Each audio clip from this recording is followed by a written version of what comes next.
કેમ છો બધા મજામાં? તો સ્વાગત છે તમારું આજના એક નવા વ્લોગમાં. ગુડ આફ્ટરનૂન, જય માતાજી, હર હર મહાદેવ.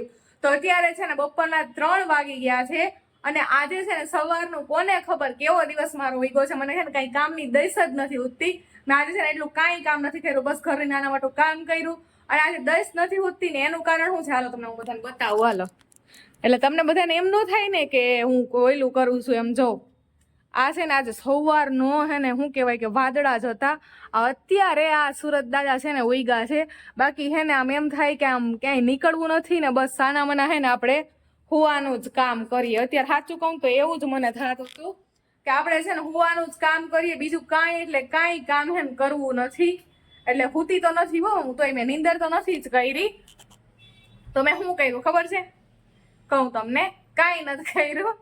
ખાલી એક બે હે ને વિડીયોનું હું કામ થોડુંક કર્યું અને પછી થોડુંક ઝાપટ ઝુપટ કર્યું, હંજવારી કાઢીને પોતા માર્યા ને એવું બધું કર્યું, નાયું ને એવું બધું કર્યું અને રાતનું ટિફિન બનાવ્યું. અને 3 વાગી ગયા અત્યારે, પણ મારે હે ને હજી જમવાનું બાકી છે. અને શું કહેવાય કે હવે સવારે હે મેં એમ તો નાસ્તો હરખાઈ કર્યો હતો એટલે મને એટલી ભૂખે નથી લાગી. તો મેં કીધું જમવા બેહું ને એ પેલા હે ને હું વ્લોગની શરૂઆત કરી દઉં. અને શું કહેવાય કે બીજું કહેવાની હતી કે આ હે ને હમણાં વાદળા રહી ને તેમાં કાંઈ મજા નથી આવતી ને. હા હમણાં તો આજ મારું કેવું હસ આમ સવારમાં માથું પકડાઈ ગયું ને આમ એમ થાય કે બસ હુતું જ રહેવું. આમ સવારના જ હાવ લબાકા એવા મારે છે. પણ અત્યારે જે તમે તડકા જેવું થોડુંક વાતાવરણ નીકળ્યું ને એટલે મેં આમ થોડું બધું ખોલી નાખ્યું બારી બાવણા. બાકી તો પવન અહીંથી આમ એવો ફડારાટી બધો આવે છે બધી બાજુથી. પણ અત્યારે તડકો નીકળ્યો એટલે બધું ખોલી નાખ્યું ને આમ માથું થોડુંક દુખતું હતું ને તો થોડુંક આમ દેખાય છે આખો ફેર.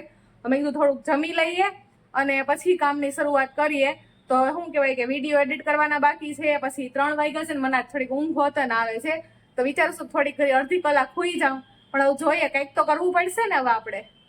ફેમિલી નીંદર તો નથી કરી મેં, પણ છે ને મેં યુટ્યુબનું કામ થોડું ઘણું હે ને હતું ને કાઢ નાખ્યું. હું પડી ગયું, બોલપેન પડી ગઈ. તો હું કહી હતી કે નીંદર તો નથી કરી મેં, પણ હે ને યુટ્યુબનું થોડું ઘણું કામ હતું ને એ કાઢ નાખ્યું. અને હવે કેટલા વાગ્યા ખબર છે? 5:15 વાગી ગયા છે ને આજે આપણે છે ને બનાવવાના છે લસણિયા ગાજર. લસણિયા ગાજરથી તો પેટ નહીં ભરાય તો મને ખબર છે, પણ આ તો સંભારામાં લસણિયા ગાજર બનાવવાના છે. તો એની રેસીપી છે ને હું તમારી બધાની સાથે શેર કરવાની છું કે હું લસણિયા ગાજર કેવા બનાવું છું ઈ. તો હવે આપણે છે ને 5:15 વાગી ગયા છે તો હું વિચારું છું કે લસણિયા ગાજર બનાવવા માંડીએ. બાકી અંધારું થવા માંડશે કેમ કે શિયાળાને દી એક તો છે ને હાવ ટૂંકા એમ ફટાફટ અંધારું થવા માંડે. તો કઈ નહીં, હાલો આપણે છે ને લસણિયા ગાજરની તૈયારી બધી કરવા માંડીએ. તો લસણિયા ગાજર બનાવવા માટે છે ને પેલા તો આપણે લસણ વાળી ચટણી બનાવવાની છે. એટલે અહીંયા છે ને મેં આ ઝીણી ઝીણી છે ને લસણની કડી આઈ થિંક 25 થી 30 જેવી છે ને લઈ લીધી. અને હવે છે ને આપણે એમાં લાલ મરચું પાવડર નાખી દેશું.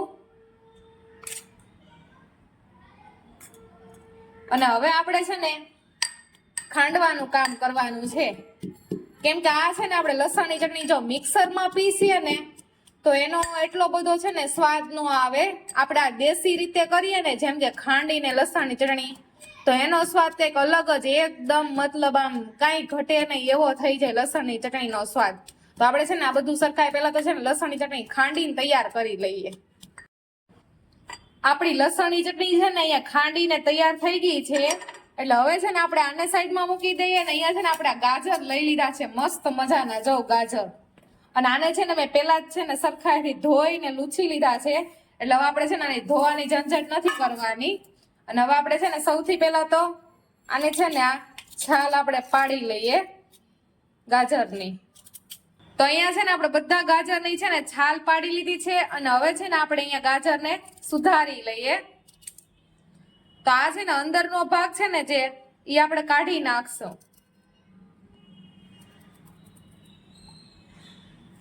જે અંદરનો આ બધો સફેદ સફેદ ભાગ આવે છે ને આપણે જે એ આપણે કાઢી નાખવાનો છે.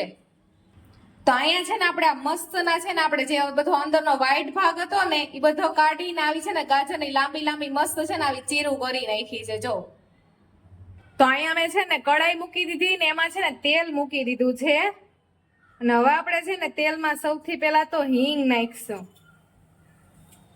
હિંગ નાખી ને પછી આપણે આ જે ગાજરના ચીરિયા કર્યા ને એ બધા નાખી દઈએ. હવે એની જ સાથે છે ને આપણે સ્વાદ અનુસાર મીઠું નાખી દઈએ. અને બસ આને સરખાએ છે ને થોડીક વાર મિક્સ કરી નાખીએ. જો કે આને છે ને આપણે પકવવાના બિલકુલ નથી ગાજરને, એમના ખાલી જીરીક સાતડી જ લેવાના છે. અને હવે આપણે લસણ વાળી ચટણી નાખી ને સરખાએ મિક્સ કરવાનું કામ કરવાનું છે આને. એવું લાગે કે તમને એવું લાગે કે થોડાક તીખા ઓછા થાય તો આપણે ઉપરથી લાલ મરચું હોત ને તમે અહીંયા નાખી શકો. તો આપડા છે ને અહીંયા લસણિયા ગાજર મેં તૈયાર કરી નાખ્યા છે અને છે ને સરખાઈથી મિક્સ કરી દીધું છે બધું. લસણ જે આપણે લસણની ચટણી નાખી હતી ને સરખાઈથી મિક્સ કરી ને ગેસ હોતન બંધ કરી દીધો છે. આને આપણે જરાય પકવવાના નથી. લસણની ચટણી નાખીને સેજ આમથી આમ હલાવીને પછી ગેસ બંધ કરીને પછી સરખાઈથી મિક્સ કરી નાખવાનું. સેજ એટલે સેજ આપણે પકવવાના બહુ નથી, આ તો સેજ નહીં એવો આપણે ફ્રાય કરવાનું છે બસ. હવે છે ને આપણે થોડોક એવો છે ને લીંબુના છે ને રસ નાખ દે. હું બહુ ઝાઝો નથી નાખવાનો, થોડોક એવો જ નાખશું આપણે. આ તો સેજ નહીં એવો છે ને ખટાશ વાળો સ્વાદ આવે ને એટલા માટે. અને લાસ્ટમાં છે ને આપણે લીલા ધાણા નાખી દઈએ અને બસ સરખાઈથી બધું છે ને આપણે મિક્સ કરી નાખીએ. તો આપણા લસણિયા ગાજર સરસ મજાના તૈયાર થઈ ગયા છે. લીલા ધાણા અને લીંબુનો રસ નાખીને એકદમ ચટપટા બનાવી નાખ્યા છે. તો છે ને આ રેસીપીને આપણે શું કહેવાય કે 2 થી 3 દિવસ માટે એને ફ્રીજમાં હોત ને આપણે મૂકી શકીએ અને સંભારા રીતે આપણે ખાઈ શકીએ. ટિફિનમાં ને એમાં હોત ને દેવા થાય. અત્યારે તો શિયાળાની સીઝન છે તો ગાજર મસ્ત આવે છે. તો આવા સંભારો છે ને ટ્રાય કરજો. અને શું કહેવાય કે આમાં જે મેં છે ને તેલ નાખ્યું છે ને એ આપણે જે રેગ્યુલર યુઝ કરતા હોય ને એ નાખ્યું છે. જો તમારી પાસે છે ને સિંગ તેલ હોય ને તો સિંગ તેલ જ નાખજો, કેમ કે એનાથી તો ટેસ્ટ એક નંબર આવે છે. બટ મારી પાસે મારા ઘરમાં અત્યારે સિંગ તેલ હતું નહીં એટલે મેં સિંગ તેલમાં નથી બનાવ્યો. બાકી સિંગ તેલમાં એક નંબર ટેસ્ટ આવે છે આનો. અને હવે છે ને શું કહેવાય કે લસણિયા ગાજર તો બનાવી નાખ્યા, પણ એનાથી તો કંઈ આપણું પેટ ભરાવાનું નથી, કેમ કે આ તો સંભારો છે. એટલે હવે આપણે છે ને પૂરેપૂરી રસોઈ બનાવવાની છે. તો ફટાફટ બનાવી નાખીએ ને દીવા ધૂપનો ટાઈમ થઈ ગયો છે તો ઈ હોતાને કરી લઈએ. તો ચાલો જમવાનું થઈ ગયું છે તૈયાર. અહીંયા સરસ મજાની મારી પાલકની ભાજી બની ગઈ છે. આપણા લસણિયા ગાજર, રોટલી, છાશ અને સાથે તરેલા મરચા. તો આવું બધું છે આજે જમવામાં. જય માતાજી, હર હર મહાદેવ. કેમ છો બધાય? તો હું ગઈ રાત તમારો આ મારા લસણિયા ગાજરનો રિવ્યુ આપી દઉં. હાલો ફટાફટ આપણે. આપણા ફેવરિટ છે લસણિયા ગાજર. ભાઈવા કે એક નંબર. કેમ આવે સ્વાદ લસણની ચટણીનો? કાંઈ નો ઘટે. હજી એક ડબ્બો બનાવી નાખજો. ઓહો, હજી એક ડબ્બો? હા, બનાવું જ છે ને. હા ખવડાવવા તો પછી બનાવું જ છે. હા, ઈ વાત સાચી. હવે બનાવી નાખીશ એક ડબ્બો ભરીને. પણ આ શું કહેવાય કે ફ્રીજમાં 2 થી 3 દિવસ જ હારા રહે એટલે આપણે શું કહેવાય કે ઘડીએ ઘડીએ બનાવી નાખશું. રેડી? હાથી હાલશે, મારે કઈ વાંધો નહીં, બનાવવા તારે. હા, ઈ વાત સાચી. તો કઈ નહીં છે ને રાજવે તો વખાણ કરી નાખ્યા છે આપડા શું કહેવાય કે લસણિયા ગાજરના, એટલે હવે મારે વખાણ કરવાની કઈ જરૂર નથી. બાકી એક નંબર છે. તો કઈ નહીં, ચાલો આવી જાઓ બધા જમવા માટે. મસ્ત છે આપણું જમવાનું. તો જમીને થઈ ગઈ છું હું ફ્રી. અને આજે તો છે ને મેં બધું પેલા કામ બતાવી નાખ્યું ને પછી જ મેં કીધું વ્લોગનો એન્ડ કરું. એટલે આજે બધા કામ બતાવી નાખ્યા છે અને હવે આપણે છે ને વ્લોગનો એન્ડ કરી નાખીએ. અને હું કહેવા માંગતી હતી, હું હા એ કહેવા માંગતી હતી કે તમે આ ટાઈપના લસણિયા ગાજર બનાવો છો કે નહીં તમારા ઘરે, એ મને જરૂરથી કોમેન્ટ કરજો. કેમ કે આપણે કાઠિયાવાડીની ઘરે આ ટાઈપના લસણિયા ગાજર ઓફકોર્સ બધા બનાવતા જ હશે. તો મારી રીતથી બનાવો છો, હું જે રીતથી બનાવું છું એ રીતથી બનાવો છો કે પછી કઈ બીજી રીતથી બનાવો? કેમ કે ઘણા ખરા હે ને શું કહેવાય કે કાચા તેલમાંય બનાવે. આ જે રીત મેં ફ્રાય કર્યા હતા ને ફ્રાય ન કરે. મેં ઘણી વાર એવાય બનાવેલા છે. તો તમે મને કોમેન્ટ કરીને જણાવજો કે તમે કઈ રીતથી બનાવો છો કે બનાવો છો કે નહીં. ઈ હો તમે કોમેન્ટ કરીને બતાવજો. અને બીજું એ કે આ રેસીપી ટ્રાય કરજો ને તમને અમારી રેસીપી કેવી લાગી એ કોમેન્ટ કરીને કહેજો મને કે સારી લાગી કે નહીં. અને નેક્સ્ટ રેસીપી હું કઈ ટ્રાય કરું એ પણ મને કોમેન્ટ કરીને કહેજો. તો હવે છે ને આપણે આ બ્લોગને લાંબો નથી લેવાનો, અહીંયા જ હવે આ સ્ટોપ કરી નાખીએ ને હવે સુઈ હોતા જવું છે કેમ કે બહુ ઊંઘ આવે છે.